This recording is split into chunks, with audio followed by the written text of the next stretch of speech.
Hello guys, welcome to Power Maths classes. Today topic is method of the solving first order first degree differential equation. This is the topic is very important topic for board exam कि first order first degree differential equations, the type of study for all type of method of the solving first order first degree differential equation. This topic is method of solving first order first degree differential equation. The first order solving the first order first degree differential equation, the type of first topic of हमारे जो 12th class में standard में variables are separable. Variables are separables. And second topic of homogeneous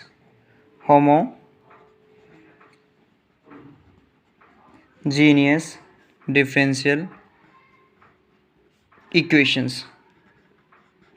And third topic of linear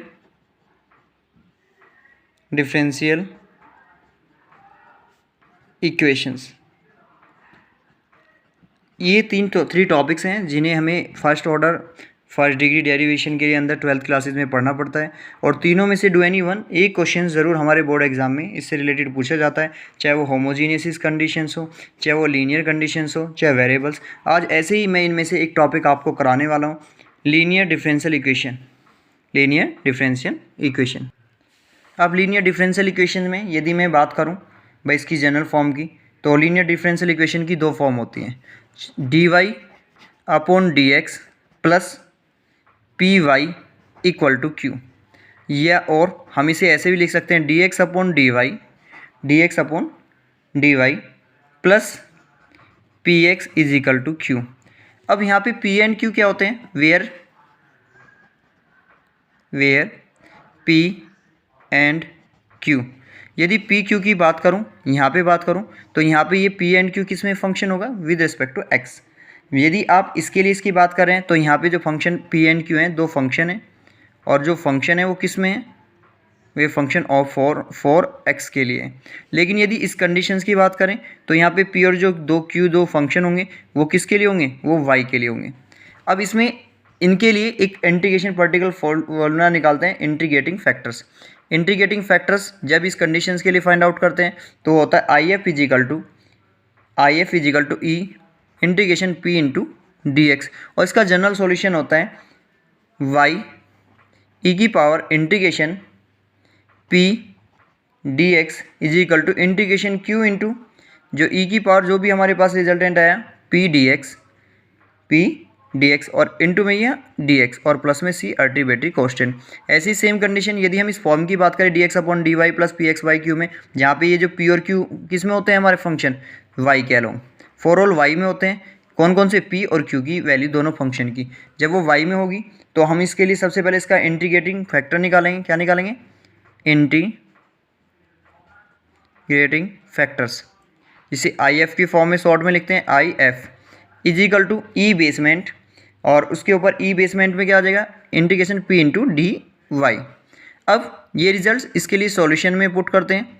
क्या solution होता है भाई, x e basement p into dy equal to integration q e की power ऊपर integration p dy और into में यहाँ पे क्या आ जाएगा dy और प्लस c आर्बिट्रेरी कांस्टेंट.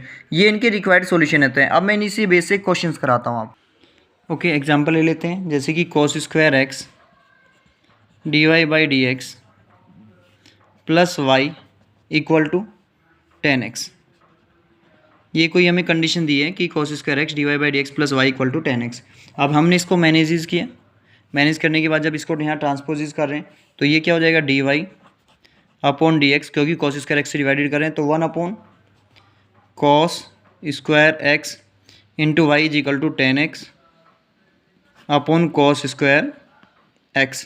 अब ये dy बाई डी एक्स है plus 1 upon cos square y into 10 by cos x square. इसे कंपेयर कर लीजिए इक्वेशन की फॉर्म से. जब इक्वेशन की फॉर्म से कंपेयर करेंगे तो dy by d x plus p y equal to क्या होता है q. ये एक जनरल फॉर्म है।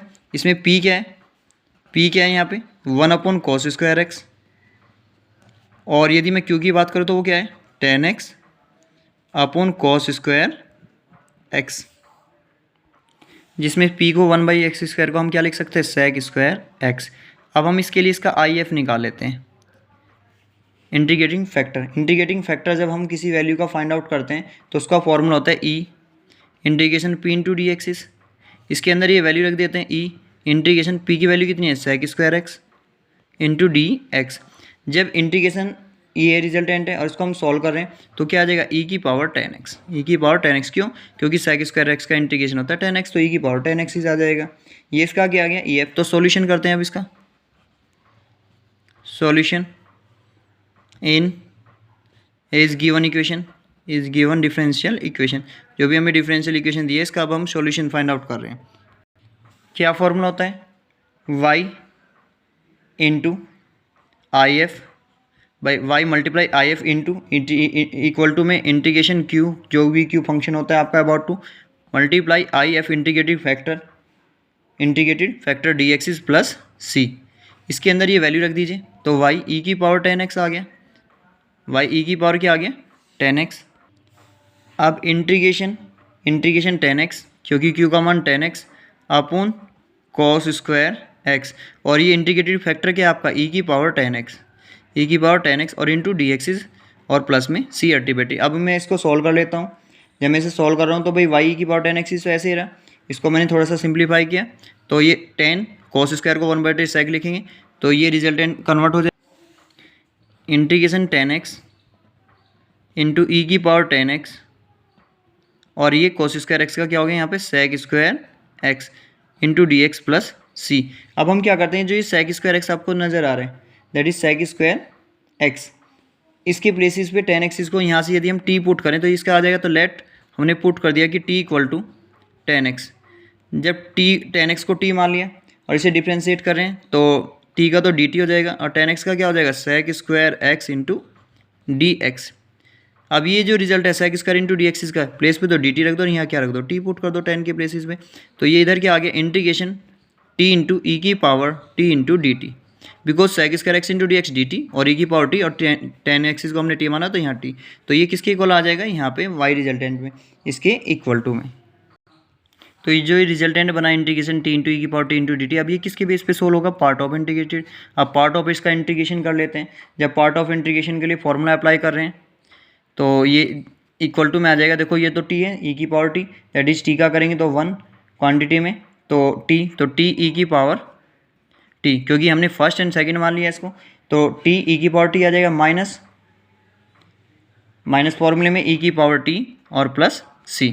ये इसका पार्ट ऑफ इंटीग्रेशन आया। कैसे आया इंटीग्रेशन भाई, आप इस चीज़ जैसे ये है तो इसको आपने फर्स्ट मान लिया और ये क्या आपका सेकंड फंक्शन है, ये फर्स्ट है ये सेकंड है, तो फर्स्ट सेकंड के अकॉर्डिंग जब आप फंक्शन में करते हैं तो फर्स्ट फंक्शन को ऐसे रहने देते हैं, सेकंड का इंटीग्रेशन करेंगे e की पावर t का तो e की पावर t आ जाएगा माइनस इंटीग्रेशन ऑफ 1, और e की पावर t का करेंगे तो 1 का डिफरेंशिएट t के लिए 1 हो गया और बट फर्स्ट वाले का डिफरेंशिएट और सेकंड का इंटीग्रेशन e की पावर t और e की पावर t का e की पावर t आ जाएगा। तो क्या आ जाएगा t e की पावर t माइनस e की पावर t प्लस c। अब ये किसके इक्वल है, इधर ये किसके इक्वल है, ये है y e की पावर 10x के इक्वल, और दिस इम्प्लाइज यहाँ पे जो t है ये है 10x e की power 10x minus e basement 10x और प्लस c अल्टीमेटिव कांस्टेंट। अब हम इस रिजल्टेंट को आप यदि सब में से देखें कि भाई e की पावर 10x यहाँ इन्वॉल्व है, e की पावर 10x यहाँ इन्वॉल्व है और यहाँ पे नहीं है, तो आपने क्या करा यहाँ पे c वाले में e की पावर 10x से मल्टीप्लाई डिवाइडेड कर दिया। तो आप इसमें से यदि e की पावर 10x को कॉमन ले रहे हैं तो यहाँ क्या बचेगा 10x माइनस दैट इज़ 1 और प्लस में c e की पावर माइनस के 10x। क्यों, क्योंकि आपने जो इसको डिवाइडेड किया अपॉन में वो e की पावर 10x आ जाएगा, e की पावर 10x बाहर आ जाएगा, इससे ये क्या हो जाएगा कैंसिल। तो रिक्वायर्ड सॉल्यूशन क्या आ जाएगा y is equal to 10x minus 1 plus c e की पावर माइनस के 10x। ये एक जनरल सॉल्यूशन आ जाएगा जो हमें इसका फाइंड आउट करना है। तो एक लीनियर इक्वेशन का ये क्या है जनरल सॉल्यूशन है जो हमारे लिए क्या होगा इसका आंसर फाइंड आउट हो जाएगा।